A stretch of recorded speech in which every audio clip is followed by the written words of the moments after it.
एक सवाल जो अक्सर हमारे जहन में आता है कि ये जो इतनी बड़ी कायनात है, इसे चला कौन रहा है? क्या कोई एक ही शक्ति है या फिर कई? तो आज इसी सवाल की तह तक जाने की कोशिश करते हैं लॉजिक के साथ। और इसके लिए हम कुरान में दी गई कुछ बहुत ही दिलचस्प दलीलों का सहारा लेंगे। तो आइए शुरू करते हैं ये सफ़र। तो चलिए एक थॉट एक्सपेरिमेंट से शुरू करते हैं। एक सवाल जो सूरह अल अंबिया में उठाया गया है।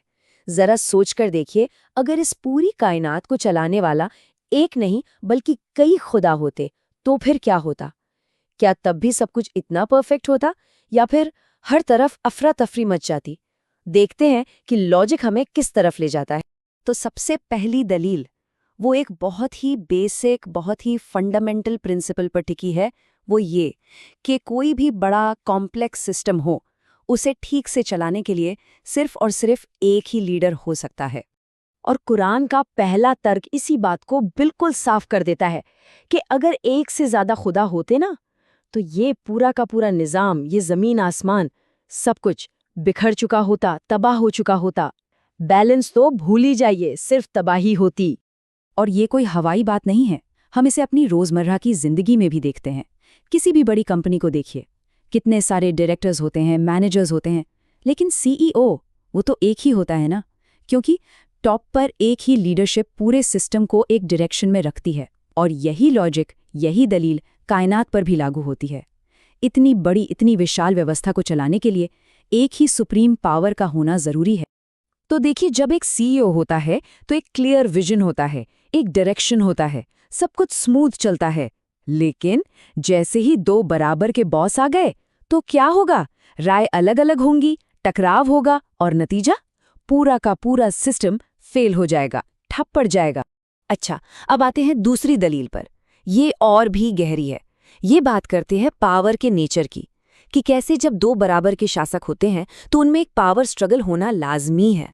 तो कुरान कहता है कि अगर एक से ज्यादा खुदा होते तो वो शांति से साथ में राज कर ही नहीं सकते थे। ये मुमकिन ही नहीं, क्योंकि पावर का नेचर ही ऐसा है, वो हमेशा टकराव पैदा करता है। हर कोई टॉप पर पहुंचना चाहता है, तो ऐसे में एक डिवाइन वॉर, एक महासंग्राम तो होकर ही रहता।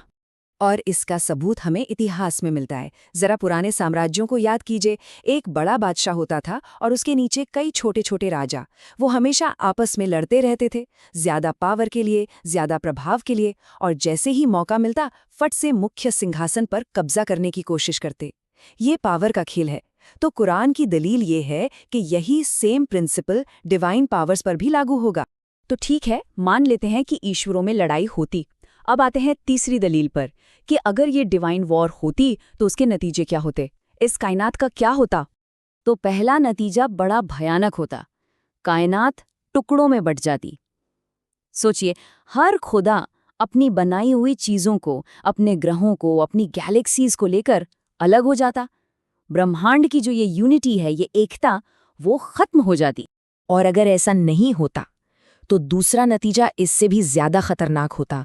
वो क्या? वो एक दूसरे पर हावी होने की कोशिश करते, अपनी अपनी क्रिएशन को लेकर एक दूसरे से जंग करते।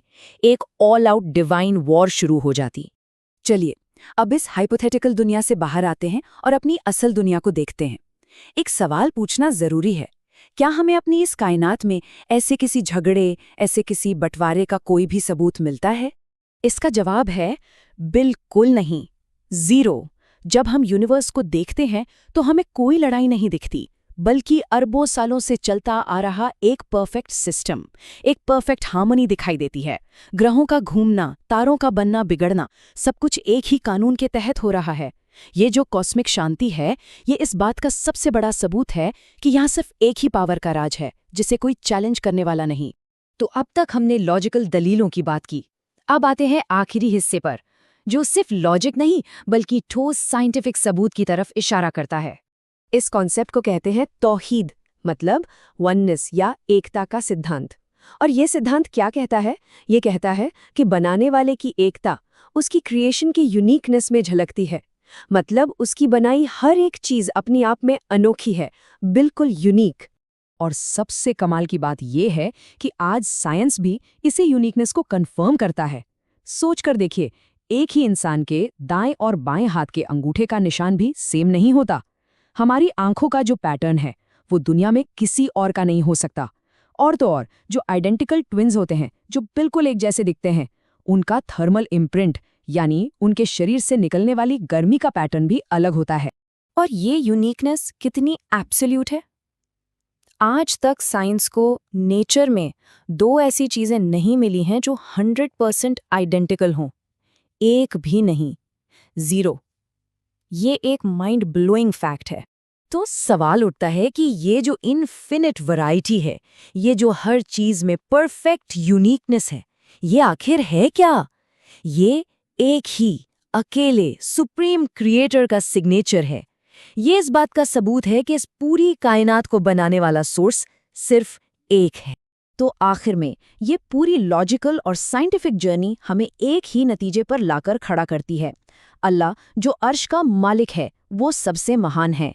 वो उन सब बातों से बहुत ऊपर है जो लोग उसके बारे में सोचते हैं या कहते हैं।